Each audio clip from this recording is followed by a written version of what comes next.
The entire town believed the young woman had forgotten how to speak. For months, she walked the dusty streets without saying a single word, carrying a secret too painful to tell. But one quiet evening, a humble blacksmith asked her just one simple question, and her answer brought an entire frontier town to tears. Stay with this story until the very end, because sometimes a single act of kindness can heal wounds no one else can see.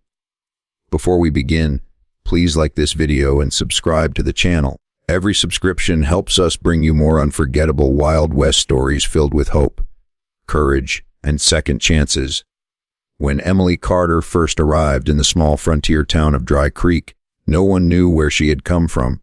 She carried only a worn leather bag and wore a faded blue dress covered in trail dust.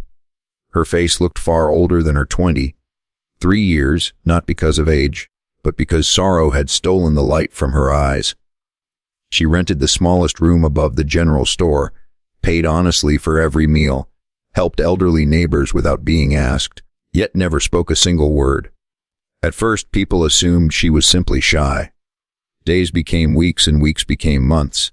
Children tried to greet her. Shopkeepers wished her good morning. Travelers asked for directions. She answered everyone with only a quiet nod or a faint smile. Soon whispers spread across town. Some believed she had been born unable to speak. Others claimed she had witnessed something too terrible to describe. A few cruel voices even called her strange. Emily never defended herself. Every afternoon she passed the blacksmith shop, where the steady ringing of hammer against glowing steel echoed through the valley. The town's blacksmith, Samuel Brooks, noticed her every single day. Unlike everyone else, he never tried to force conversation. He simply tipped his hat as she walked by. Emily always returned the gesture with grateful eyes. Samuel had also known pain. Years earlier, he had buried both his parents after a deadly fever, leaving him alone to run the forge. Loneliness had taught him that silence often carried stories words never could. One rainy evening, Emily quietly helped an injured child who had fallen near the stable. She cleaned the boy's wounds with gentle hands before disappearing without accepting thanks. Samuel watched from his forge and realized kindness still lived inside her, even if her voice did not. He wondered what tragedy had stolen her words. The answer, he knew, could never be demanded. It could only be earned through patience and trust. He decided that no matter how long it took, he would continue greeting her with the same quiet respect, believing that one day her heart might feel safe enough to speak again. Autumn slowly painted the hills gold while Emily's silence remained unchanged. The townspeople had stopped expecting her to speak, but Samuel never stopped believing. Every morning he left a small bouquet of wildflowers beside the water pump where he knew she collected water. He never waited for thanks. Sometimes he repaired the loose wheel on her cart before sunrise so she would not struggle carrying supplies. Emily noticed every thoughtful gesture, though she answered only with gentle smiles. Little by little, fear began losing its grip on her heart. One evening, after finishing work at the forge, Samuel found Emily sitting alone beside the old oak tree overlooking the valley. The sunset painted the sky with orange and crimson, and the wind carried the smell of fresh rain. Instead of speaking immediately, Samuel simply sat beside her in comfortable silence. Several long minutes passed before he softly asked the only question that truly mattered. "Who made you believe your voice didn't deserve to be heard?" Emily froze. Tears instantly filled her eyes. No one had ever asked about her pain. They had only wondered why she remained silent. Her hands trembled as memories flooded back. Her father shouting, her husband mocking every opinion she shared. Years of hearing the same cruel words. No one cares what you think. After surviving loss and betrayal, silence had become the safest place she knew. For several heartbreaking moments she struggled to breathe. Then, in a voice so quiet it was almost carried away by the wind, she whispered, "They did." Samuel looked at her with tears in his own eyes. He did not ask for names. He did not ask for explanations. He simply replied, "They were wrong." Those 3 words broke the walls Emily had spent years building around her heart. She cried openly for the first time in years while Samuel silently remained beside her, offering nothing except understanding. From across the street, A few townspeople witnessed the moment in stunned silence. The woman everyone believed would never speak had finally found someone who listened before asking her to explain. The following morning, Dry Creek felt different.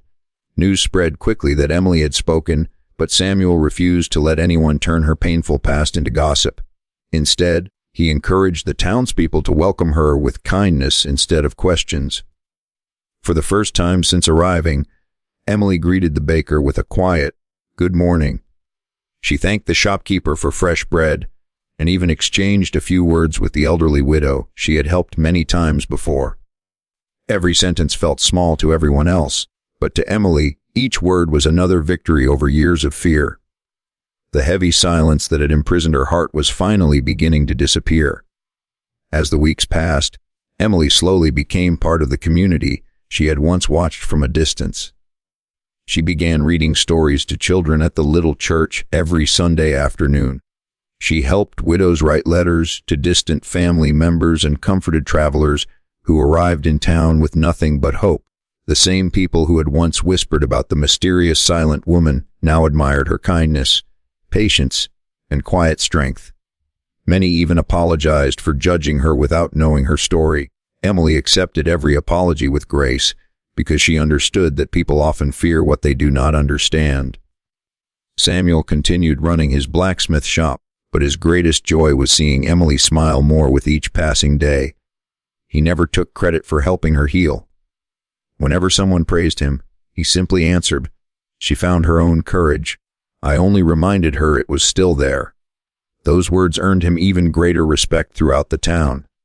Before long, the lonely blacksmith and the once silent young woman became close friends. They spent evenings walking along the river, talking about dreams they had nearly forgotten. For the first time in years, both believed happiness might still be waiting for them. One crisp autumn evening, the town gathered outside the blacksmith shop for the annual harvest celebration.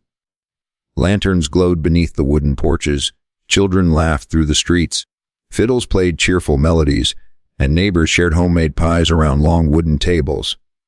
During the celebration, the mayor stepped forward and thanked Emily for everything she had done for Dry Creek. Then he invited her to say a few words. Emily looked around at the faces surrounding her. Months earlier, she could not have imagined speaking before even one person. Now an entire town waited patiently to hear her voice.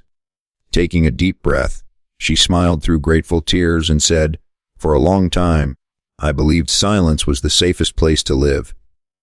I thought my voice had no value because too many people had told me it didn't matter. But one kind man asked me a question no one else ever had. He didn't ask what was wrong with me. He asked who had made me believe I wasn't worth listening to. That single question changed my life." The crowd stood in complete silence before breaking into heartfelt applause. Many wiped tears from their eyes. Samuel lowered his head, humbled by her words. From that day forward, whenever strangers passed through Dry Creek, they no longer heard the story of the silent woman. They heard the story of the brave woman who found hope, because one humble blacksmith chose compassion over curiosity. Emily's journey reminded everyone that healing rarely begins with grand gestures. Sometimes it begins with one gentle question, one patient listener, and one person willing to believe that broken hearts can beat strongly again.